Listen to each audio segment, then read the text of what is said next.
ህወሓት ምሽቱን አንድ መግለጫ አውጥቷል። በከተሞች ህዝባዊ አመጽን ሊቀሰቅሱብኝ እየሰሩ ነው በማለትም ጠበቅ ያለው ቀሳውን አሰምቷል። መግለጫውን በመዳሰስ የጥንቅራችን አካል አድርገነዋል። በያላችሁበት ይድረሳችሁ። ለተሰንበት የሰዓቱን መረጃ አሰናድተናል። ይመጥናሉ፣ መደመጥ ይገባቸዋል ያልናቸውን መረጃዎች በቅድሚያ እናስተዋውቅ።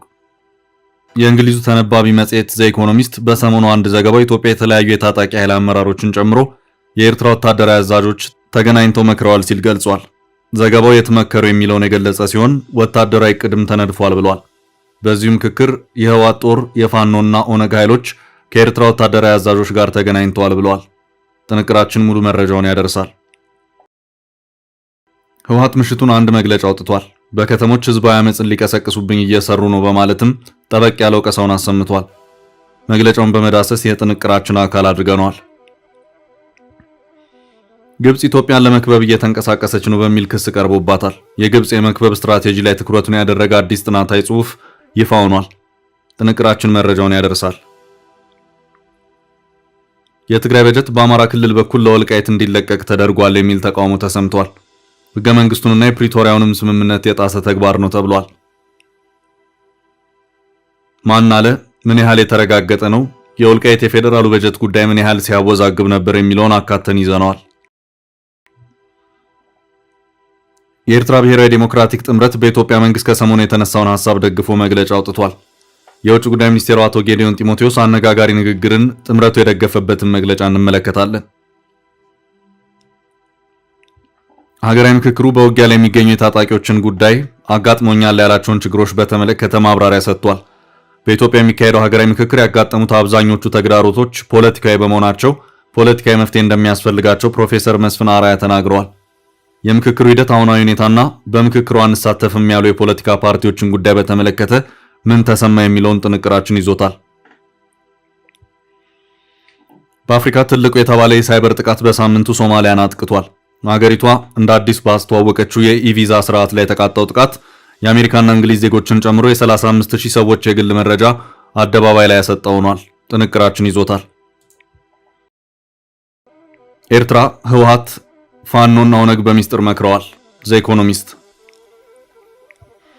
የእንግሊዙ ተነባቢ መጽሔት ዘ ኢኮኖሚስት በሰሞኑ ዘገባው ኢትዮጵያ የተለያዩ የታጣቂ ኃይል አመራሮችን ጨምሮ የኤርትራ ወታደራዊ አዛዦች ተገናኝተው መክረዋል ሲል ገልጿል። ዘገባው የት መከሩ የሚለውን የገለጸ ሲሆን በዚሁ ምክክር የህወሓት ጦር የፋኖና ኦነግ ኃይሎች ከኤርትራ ወታደራዊ አዛዦች ጋር ተገናኝተዋል ብሏል። ዘገባው ምክክር የተደረገው በሱዳን መሆኑን ገልጿል።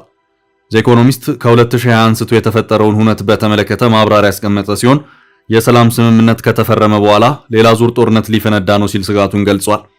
ህወሓትና ፌዴራል መንግስቱ ዳግሞ ወደ ለየለት ልዩነት ውስጥ ገብተዋል ያለው ይህ ዘገባ ውጥረቱንም ተከትሎ የህወሓት ኃይሎች ከኤርትራ ጋር ወግነዋል ሲል አመልክቷል። በፌዴራል መንግስቱ እንዲሁም በህወሓት በኩል የቀጠለው መካሰስ ሌላ ዙር ጦርነት ሊፈነዳ ይችላል የሚለውን ስጋት ማናሩን የገለጸው ዘገባው ጦርነቱ ከፈነዳ ከዚህ ቀደሙ የከፋ ይሆናል ሲል አስጠንቅቋል። በሰሜኑ ጦርነት በተፋለሙና በጠላትነት ሲፋረጁ በነበሩ ኃይሎች ውስጥ የጥምረት ቅይር መፍጠሩን ዘገባው ገልጿል። የትግራይና የኤርትራ አዛዦች ከአንድ ዓመት በላይ በተደጋጋሚ መገናኘታቸውን እንዳረጋገጠ ዘገባው ገልጿል። ዘ ኢኮኖሚስት በቅርቡ በትግራይ ክልል ውስጥ በምትገኝ የድንበር ከተማ ዛላምበሳ ባደረገው ጉብኝት የኤርትራን የፍተሻ ጣቢያ ማየቱን ጠቅሶ የኤርትራ ወታደሮች ከትግራይ ታጣቂዎች ጎን ለጎን አብረው በነጻነት ሲንቀሳቀሱ ተመልክቻለሁ ብሏል። የኤርትራ የባንክ ኖቶች በኢትዮጵያ ውስጥ ይሰራጩ ነበር ሲል አክሏል። ይህም በህወሓትና በኢትዮጵያ መንግስት መካከል መጠነ ሰፊ ጦርነት ቢነሳ ኤርትራ ከትግራይ ጎን እንደምትቆም ማሳያ ነው ሲል ዘገባው አመልክቷል። የጠቅላይ ሚኒስትር አብይ አህመድ መንግስት ላይ ያመጹት የፋኖ ኃይሎችም ከህወሓትና የኤርትራ ጎን በመሆን በውጊያ መሳተፋቸውን ጠቅሷል። ይህ የኃይል አስተላለፍ ለውጥ በአፍሪካ ቀንድ ከባድ ትርምስ የሚያስከትል ጦርነት ያስከትላል ሲል መጽሔቱ ስጋቱን ገልጿል። በአንድ ላይ መከረ የተባሉት ኃይሎች ህወሓት በወልቃይት ጉዳይ ግዛት ወደ ትግራይ መመለስ አለበት የሚል የጸና አቋም ያለው ሲሆን በፋኖ ታጣቂዎች በኩል ያለው አቋም ደግሞ ከዚህ በተቃራኒ የቆመ ነው። ከዚህ ውጭም የፋኖ ታጣቂዎችና የኦነግ ሸኔ ታጣቂዎችን ባላቸው ዓላማ ሰፊ ልዩነት ያላቸው ሲሆን በሸዋ አካባቢ በተለይም ደራ ዙሪያን ጨምሮ በበርካታ አካባቢዎች የእርስ በርስ ውጊያዎችንም ሲያደርጉ ይታያል። በህወሓትና በኤርትራ መንግስት በኩል ህብረት ተፈጥሯል ቢባልም በሌላ አቅጣጫ ደግሞ የኤርትራ ጦር የትግራይን ግዛት ተቆጣጥሮ መቀጠሉ እንደዚሁም በባለፈው ውጊያ ጥፋት ኢሳማ አወራረድ ዙሪያ ህወሓት በኤርትራ መንግስት ላይ ያዘው አቋም ለፕሬዝዳንት ኢሳያስና ጓዶቻቸው የሚመቸው ነው አልታየም። ከቅርብ የወጣ የትግራይን የጦርነት ጉዳት የተመለከተም ሪፖርት የኤርትራ መንግስትና የህወሓት ደጋፊዎችን እርስ በርስ ያወዛግብም ታይቷል። እነዚህን ሁኔታዎች በተመለከተ ዘ ኢኮኖሚስት ያለው ነገር የለም። በቀጣይ ርዕሳችን የከተማ አመጽ ሊቀሰቅሱብኝ ነው ህወሓት ህወሓት በተለመደው አኳኋን ምሽቱን አንድ መግለጫ አውጥቷል። ምሽቱን ባወጣው መግለጫው ከበድ ያሉ ወቀሳዎችን በማሰማት የፌዴራል መንግስቱ በትግራይ ከተሞች ህዝባዊ አመጽና ተቃውሞን ሊቀሰቅስብኝ እየሰራ ነው በማለት ወንጅሏል። በዚህ መግለጫውም ህወሓት የትግራይ ህዝብ አታጋይ ድርጅት ነው ያለ ሲሆን አክሎም ባለፉት ዓመታት የትግራይ ህዝብ ተደቅኖበት የነበረውን እንደ ህዝብ የመጥፋት አደጋ መቀልበስ የቻለውም በኔ መሪ ድርጅቱ አንቀሳቃሽነት ነው ሲልም አስታውቋል። የትግራይ ህዝብ ባለፉት ዓመታት የነበሩት አገዛዞች ሊያጠፉት ነበር፣ ግን ደግሞ ጥፋቶቹን እየመከተ እዚህ ደርሷል ያለው ህወሓት አሁን በስልጣን ላይ ያለው መንግስትም ልክ እንዳለፉት መንግስታት የቀደሙትን መሰል ተግባራት አስቀጥሏል ሲልም አጥብቆ የወነጀለበት ሁኔታ ታይቷል። ከፕሪቶሪያው ስምምነት ውጪ በወልቃይት ምዕራብ ትግራይ ታጣቂዎችን እያሰለጠነ ነው በማለትም የፌዴራል መንግስቱን አጥብቆ የወነጀለው ህወሓት በአንድነት ታግሎ ህልውናውን ያረጋገጠ ህዝብ በውስጥ ብጥብጥ ለማጥፋት የተለያዩ ሙከራዎችን ሲያደርግ ቆይቷል። ከነዚህ መካከል አንዱ የከተሞች ብጥብጥ ሆኖም ታይቷል ሲል ወቀሳውን አሰምቷል። ህወሓት ከተወሰኑ ጊዜያት ወዲህ ዋና ከተማዋን መቀሌን ጨምሮ ተቃውሞዎችን እያስተናገደ የሚገኙ በራሱ ታጣቂዎች ሆኖ ይታያል። የደሞዝና የጥቅማ ጥቅም ጥያቄዎችን ያነሱ ተቃውሞዎችም ሆነው ይታያሉ። የፕሪቶሪያው ስምምነት በሌላኛው ፈራሚ አካል በሆነ የፌዴራል መንግስት ተጥሷል በማለት በበርካታና ተደጋጋሚ መግለጫዎች ወቀሳውን የሚያሰማው ህወሓት በሱ በኩል አሉ የሚባሉትን ጥሰቶች በተመለከተ ግን አንድም ቀን ሲያነሳ ተሰምቶ የሚታወቅበት ሁኔታ አይታይም። የህወሓት የፕሪቶሪያው ሰላም ስምምነት ጥሰት ተደርጎ ከሚጠቀሱት መካከል አንደኛው ትጥቅ መፍታትን የሚመለከተው ነው። ህወሓት ከባድና ቀላል መሳሪያዎችን ትጥቅ እንዲፈታ እንዲያስረክብና ይህም በሶስተኛ ወገን እንዲረጋገጥ የሚለው አንደኛው ነው። ሌላኛው ታጣቂዎቹን የተመለከተ ሲሆን እነዚህም ታጣቂዎች ትጥቅ እንዲፈቱ ተሐድሶ በመውሰድ ወደ ህብረተሰቡ እንዲቀላቀሉ የሚለውም ሌላኛው ነው። ሆኖም በቅርብ ከትግራይ የወጡት መረጃዎች የሚያሳዩት ህወሓት እስከ መድፍና አየር መቃወሚያ የዘለቁ ከባድ መሳሪያዎችን ዛሬም ድረስ የያዘ መሆኑን ነው። ከዚህም በተጨማሪ የተወሰኑ ትጥቅ መፍታት የጀመሩ ታጣቂዎችም ቀሪ ሆነው እንደውም ተጨማሪ ታጣቂዎች ስልጠናና ማደራጀትም ጭምር እየታየ ነው። እነዚህ ሁሉ በህወሓት በኩል የሚታዩ የፕሪቶሪያው ሰላም ስምምነት ጥሰቶች ቢሆኑም በህወሓት በኩል አንድም ቀን በስምምነቱ ጥሰትነት ሲነገሩ ተሰምቶ አይታወቁም። ወደ ቀጣይ መረጃ አለፍን። በወልቃይት በጀት ላይ አዲስ ጥያቄ ተነሳ። የፌዴራል መንግስት የምዕራብ ትግራይን በጀት ለአማራ ክልል መድቧል በማለት ጽላል ሲቪል ማህበረሰብ ምዕራብ ትግራይ የተባለ ድርጅት ተቃውሞን አሰምቷል። በትግራይ በኩል ምዕራብ ትግራይ እንደዚሁም በአማራ ክልል በኩል ደግሞ የወልቃይት ጠገዴ ሰቲት ሁመራ ዞን በሚባል የሚጠራው አካባቢ አሁንም በአከራካሪነቱ የዘለቀ ሲሆን የፌዴራል መንግስት የመጨረሻው መፍትሄ የሚሆነው ህዝበ ውሳኔ ነው በማለትም የሚያስታወቀ መሆኑ አይዘነጋም። አካባቢው ከትግራይ ከተነጠለ በኋላ ገንዘብ ሚኒስትር በበጀት አለቃቀቁ ላይ ጥያቄ በማንሳት የፌዴራሉ መንግስት በጀት ለዚሁ አካባቢ ሳይለቅ ቆይቷል። ምክንያቱ ደግሞ የፌዴራሉ መንግስት በጀት አለቃቀቅ በቀጥታ ለክልሎች በመሆኑ ነው። የሁለት ዓመታቱን ጦርነት ተከትሎ ወልቃይትና አካባቢው ቀድሞ በትግራይ ስር ከነበረበት በአማራ ክልል ስር መሆኑ ለገንዘብ ሚኒስትር የበጀት አለቃቀቅ ፈታኝ ሆኖበት የቆየ ሲሆን ይህም በመሆኑ አካባቢው ላለፉት 4 እና 5 ዓመታት ያለ ፌዴራሉ በጀት ድጎማ የቆየበት ሁኔታም ታይቷል።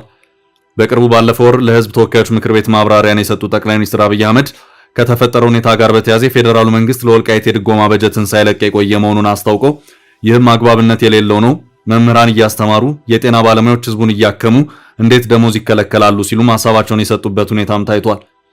ሆኖም የፌዴራሉ መንግስት በአማራ ክልል በኩል በጀት ስለመልቀቁ ግን ጠቅላይ ሚኒስትሩም ሆኑ ሌላ የመንግስት አካል ያለው ምንም ነገር የለም። በወልቃይት ላይ ትኩረቱን አድርጎ በተለያዩ ጊዜያት መግለጫዎችን የሚያወጣውና ጽላል ሲቪል ማህበረሰብ ምዕራብ ትግራይ የተባለው ተቋም ግን የፌዴራሉ መንግስት የትግራይን በጀት በአማራ ክልል በኩል ለምዕራብ ትግራይ ወይም ወልቃይት መልቀቁን ደርሼበታለሁ ሲል አስታውቋል።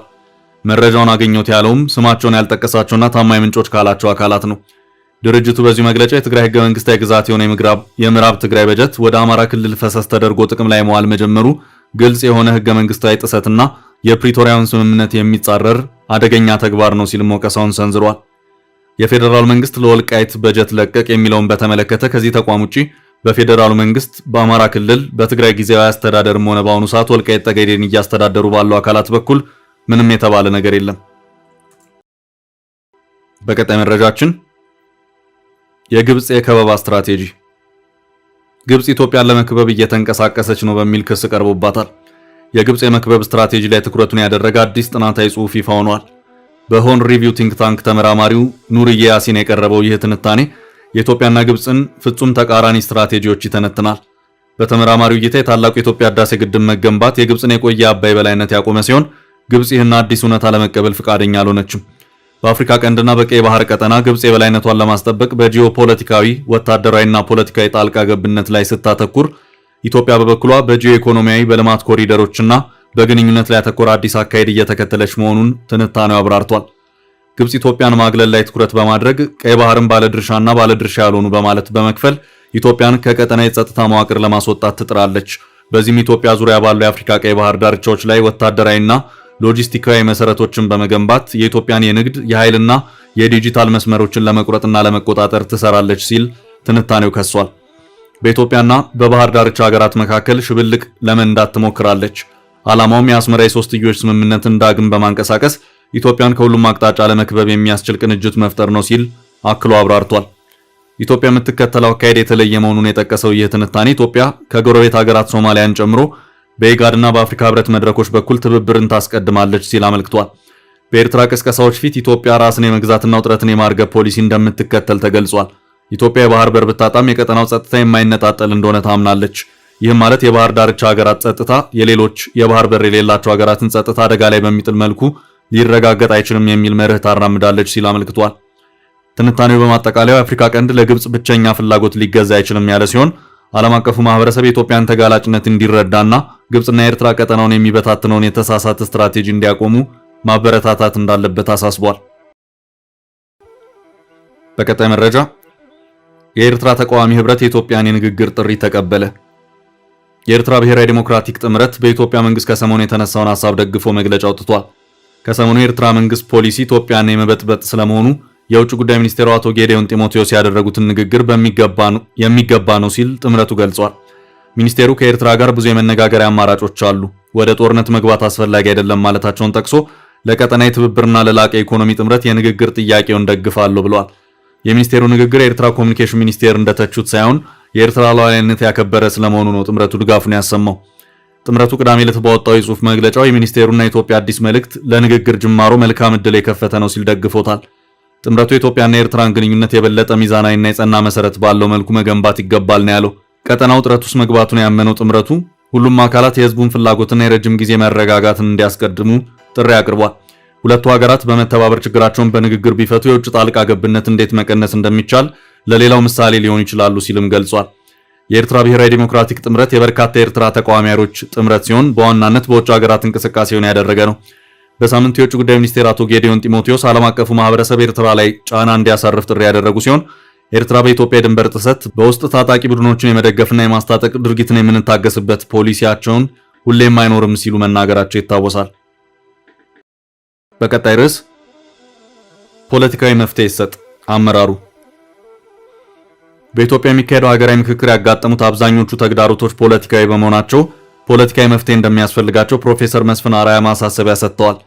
ዋና ኮሚሽነሩ ይህን የተናገሩት ከፖለቲካ ፓርቲዎች ጋር በተካሄደው ውይይት ላይ ነው።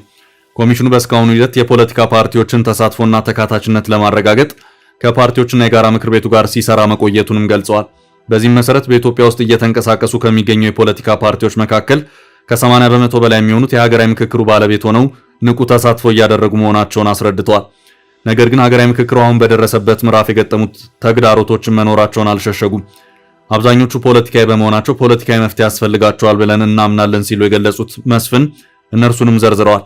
ከነዚህ መካከል በትግራይ ያሉ ወገኖችና ባለድርሻ አካላት እስካሁን ባለው ሁኔታ ባለመካተታቸው ቁጥራቸው ውስን ቢሆንም የፖለቲካ ፓርቲዎችን በየራሳቸው ምክንያት በምክክር ሂደቱ ለመሳተፍ ፈቃደኛ አለመሆናቸውና የተወሰኑትም ንቁ ተሳትፎ ሲያደርጉ ቆይተው ከመሳተፍ መታቀባቸውን አውስተዋል።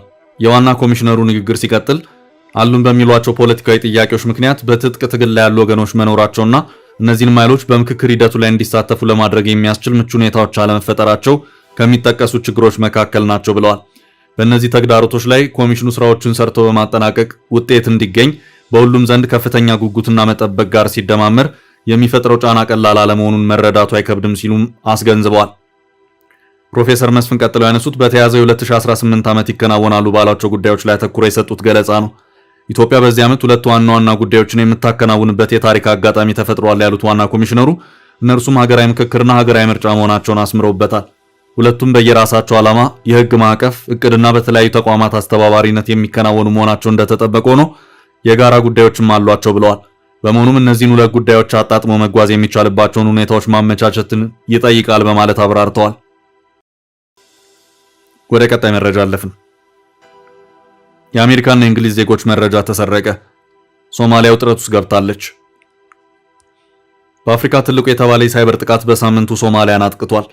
ሀገሪቷ እንደ አዲስ ባስተዋወቀችው የኢቪዛ ስርዓት ላይ የተቃጣው ጥቃት የአሜሪካና እንግሊዝ ዜጎችን ጨምሮ የ35000 ሰዎች የግል መረጃ አደባባይ ላይ ያሰጣ ሆኗል። ዲፕሎማቲክ ማህበረሰቡ በዚህ ድንጋጤ ውስጥ የገባ ሲሆን የአሜሪካ ኤምባሲ ሞቃዲሾን ያስጠነቀቀ መልእክት አውጥቷል። 35000 የቪዛ አመልካቾች መረጃ ተሰርቆ በማህበራዊ ሚዲያ እየተዘዋወረ ይገኛል። ጉዳዩ ሞቃዲሾን ገዘፍ ያለ የፖለቲካ ትኩሳት ውስጥ የከተታት ሆኗል። ከ3 ቀናት በፊት በሶማሊያ አሜሪካ ኤምባሲ ሳይበር ጥቃቱን ያረጋገጠ ሲሆን ማንነታቸው ያልታወቀ የመረጃ ጠላፊዎች በሶማሊያ መንግስት ኢቪዛ ፕላትፎርምን ሰብሮ በመግባት የዜጎችን መረጃ ጭምር ሰርቀዋል ሲል ከሷል። መረጃው ከሙሉ ስም አንስቶ የፓስፖርት ፎቶዎች፣ የውልደት መረጃ፣ የኢሜል አድራሻ፣ የትዳር ሁኔታና የመኖሪያ ስፍራና ቤት አድራሻን ጭምር የጠለፈ ነው። መረጃቸው ከተመነተፈ 35000 ግለሰቦች መካከል 2298 የሚሆኑት የአሜሪካ ዜጎች ሲሆኑ 3027 የሚሆኑት ደግሞ የእንግሊዝ ዜግነት ያላቸው ናቸው። የእንግሊዝ መንግስት ዜጎቹ ለሶማሊያ ኢቪዛ ከማመልከታቸው በፊት ውሳኔያቸውን ደግሞ እንዲያጤኑ ማስጠንቀቂያ አውጥቷል። የሶማሊያ መንግስት የመረጃ ምንተፋውን ተከትሎ ምርመራ የጀመረ ሲሆን እስርና ተጠያቂነትን በመፍራት በሀገሪቱ ያሉ የኢንፎርሜሽን ቴክኖሎጂ ሰራተኞች በተለይ ውጭ ሀገራት ባለሙያዎች ሞቃዲሾን ለቀው መሰደዳቸው ተሰምቷል። በትንሹ በ24 ሰዓት ውስጥ 60 ባለሙያዎች ከሶማሊያ ወጥተዋል ተብሏል።